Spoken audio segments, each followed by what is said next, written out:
ne-co-op engusanelisiwe, Primary Agricultural Co-op. Silima i-veg, cabbage, carrots, izambane, ibhatharathi, ithanga. Kule co-op yethu singabantu abahlanu. Siyifamily engamantombi amane nonyana. Sidla ngokuthengisa apha koSanam. Uye umuntu odla ngokusincedisa ayithathe iveji yethu. Nasebahlalini siyabathengisela, nesikolo siyathengisa khona amakhulu ethu. Co-op le ndiyiqale ngo-2012 kodwa sirejiste apha ku-2019.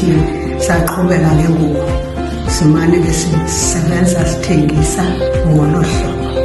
Iziva ndonwabile ngoba ingxaki yam ukuqala kwam le co-op ndabona le nto intoba abantwana basokola, imisebenzi ayikho. Ndaqonda into yokuba masiqale le co-op ukwenzela uba bakwazi ukuzisebenza bafumane loo madlana abangathi bayifumane, futhi baphinde bakwazi nokuthi batye ngakuyo le veji abayityalayo.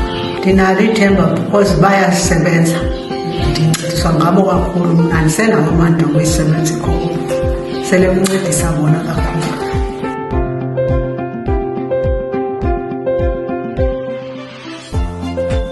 Lo myalezo ndiwuphathelwe liSebe lezoLimo.